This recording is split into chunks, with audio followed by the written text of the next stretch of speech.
Hello everyone, I am Dr. Darshit Chauhan, General Physician and Intensivist at Miracle Care Clinic, Vande Mataram, ગોતા, અમદાવાદ.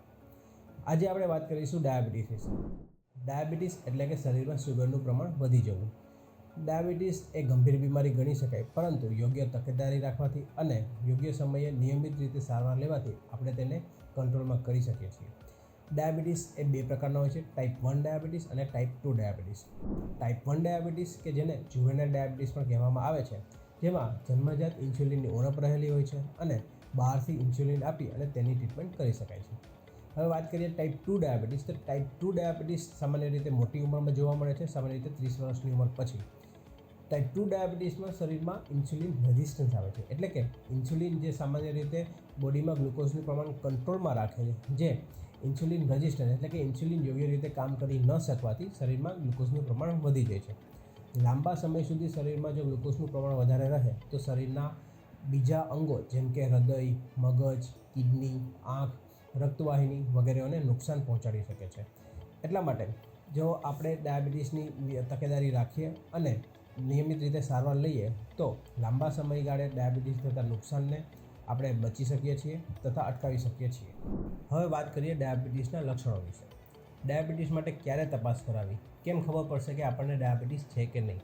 તો 50 વર્ષની ઉંમર પછી every 6 month to 1 year blood શુગરની નિયમિત રીતે તપાસ કરાવવી જોઈએ. તેમજ જેમના પેરેન્ટ્સને ડાયાબિટીસ હોય તેમણે પહેલેથી જ તકેદારી રાખી અને નિયમિત રીતે શુગરની તપાસ કરાવવી જોઈએ.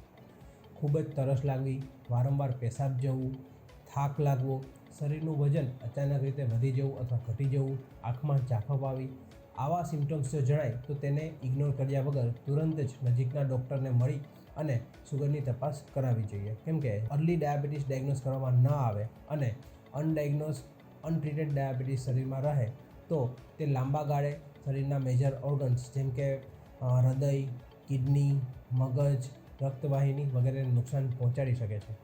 આ માટે જ ડાયાબિટીસને સાયલન્ટ કિલર કહેવામાં આવે છે. હવે આપણે જોઈએ ડાયાબિટીસથી કેવી રીતે બચી શકાય. જીવનશૈલીમાં ફેરફાર કરવો એ ડાયાબિટીસથી બચવાનો સરળ અને શ્રેષ્ઠ ઉપાય છે. શરીરનું વજન યોગ્ય પ્રમાણમાં જાળવવું જોઈએ. શરીરનું વજન માપવાની યોગ્ય રીત BMI એટલે કે બોડી માસ ઇન્ડેક્સ છે. BMI એ શરીરનું ઊંચાઈના પ્રમાણમાં વજન દર્શાવે છે. તેનું નોર્મલ લેવલ 18.5 ટુ 25 છે, જેને હેલ્ધી ગણવામાં આવે છે. આ રેન્જમાં આપણે વજન જાળવવું જોઈએ. આ ઉપરાંત દિવસની મિનિમમ 30થી 40 મિનિટ કસરત કરવી જોઈએ. બેઠાડું જીવન ટાળવું જોઈએ. સ્વસ્થ આહાર લેવો જોઈએ. આહારમાં ખાંડ અને સેચ્યુરેટેડ ફેટનું પ્રમાણ ઓછું કરવું જોઈએ. તેમજ ધૂમ્રપાન અને તંબાકુનું સેવન ટાળવું જોઈએ. તેમ છતાં પણ જો ડાયાબિટીસ આવે તો નિયમિત રીતે ડૉક્ટરની સલાહ લઈ અને સારવાર લેવાથી તેમજ જીવનશૈલીમાં યોગ્ય ફેરફાર કરવાથી ડાયાબિટીસ સાથે નોર્મલ જીવન જીવી શકાય છે. તેમજ ડાયાબિટીસથી લાંબા ગાળે થતા નુકસાનને અટકાવી શકાય છે.